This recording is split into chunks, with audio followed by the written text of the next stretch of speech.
ஐயோ, இத்தனை காலா? இவன் வேற போன் மேல போன் பண்ணிருக்கான். இவன் கிட்ட போன் பண்ணி பேசலாமா வேணாமா? பேசினா தேவையில்லாம ஏதாவது பொய் சொல்ல வேண்டியிருக்கும். பேசாம இருந்தா அதுவும் கஷ்டமா இருக்குமே. நான் எங்க இருக்கேன்னு இவன் கிட்ட வேற பொய் சொல்ல வேண்டி வரும். எப்படி சொல்றது? சத்யா, அப்பாவுக்கு நல்லபடியா சர்ஜரி நடந்து முடிஞ்சிரும்ல சத்யா? அவர் சீக்கிரம் குணமாயிடுவார்ல? அதெல்லாம் அவருக்கு ஒண்ணும் ஆகாதுக்கா. அவர் நல்லபடியா பொழைச்சு வந்துருவாரு. பாட்டி, தாத்தா, அம்மா எல்லாரும் அப்பாக்காக வேண்டிக்கிறதுக்கு பக்கத்துல இருக்கிற கோயிலுக்கு போயிருக்காங்க. ஆனா சத்யா, நீ மட்டும் வராம போயிருந்தா அப்பாவை இங்க யாராலையுமே சமாளிச்சிருக்க முடியாது சத்யா. அங்கேயும் நிறைய வேலை பாக்கி வச்சுட்டு வந்திருக்கேன்க்கா. நான் அர்ஜென்ட்டா கிளம்பி போயே ஆகணும். பாவுண்டி நீ, என்னால தாண்டி உனக்கு நிறைய பிரச்சனை.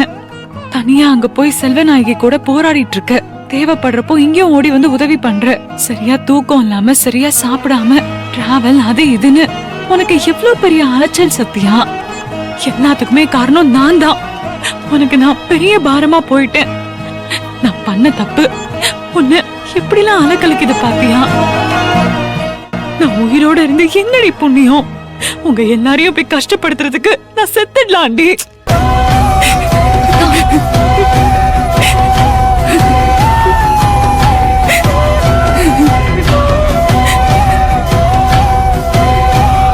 அக்கா, இரும்பு அழிக்க யாராலையும் முடியாது.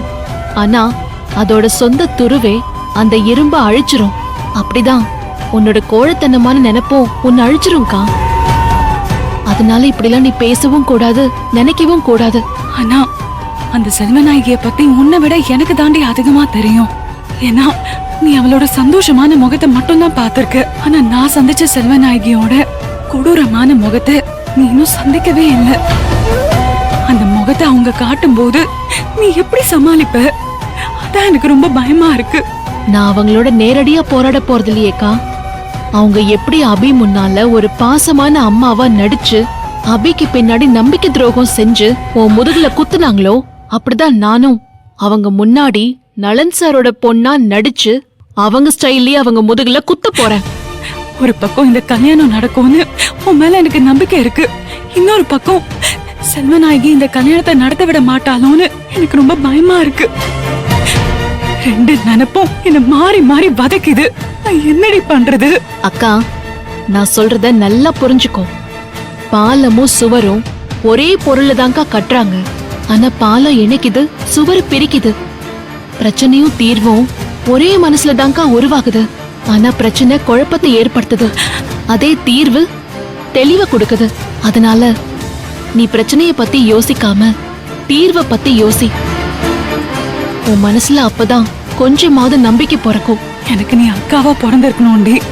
உன்கிட்ட இருக்கிற அந்த தீர்வு தெளிவு என்கிட்ட இல்ல பாத்தியா? அக்காவா பிறந்தாலும் தங்கச்சியா பிறந்தாலும் நாம ரெண்டு பேரும் ஒரே வயித்து பிள்ளைங்க. ஒரே முகத்துல இருக்கிற ரெண்டு கண்கள் நாம. ஒரு கண்ணுக்கு வலி வந்தா இன்னொரு கண்ணும் துடிக்கதான் செய்யும். உனக்காக நான் துடிக்கலனா வேற யார் துடிப்பாங்க? அப்புறம் நாம ரெண்டு பேரும் ஒரே அம்மாவுக்கு பிறந்ததுக்கு அர்த்தம் என்ன? என்னால உன் வாழ்க்கையும் பாழாகுதே சத்யா. அத நினைச்சுதான் என் மனசு பொறுத்துக்க மாட்டேங்குது. அக்கா, உன் வாழ்க்கை நல்லா இருந்தா போதும்க்கா. என்ன காப்பாத்திக்க எனக்கு தெரியும். உன் வாழ்க்கை சந்தோஷமா அமைஞ்சா நான் மட்டும் இல்ல, வீட்டுல எல்லாருமே நிம்மதியா இருப்பாங்க. அப்பாவும் ரிலாக்ஸ் ஆயிடுவாரு. அதனால அத பத்தி மட்டும் நினைப்போம். எல்லாம் நல்லபடியா நடக்கும்.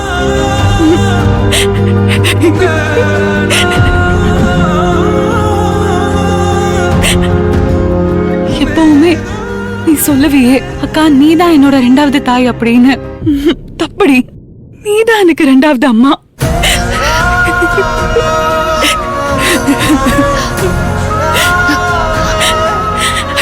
அழாதக்கா.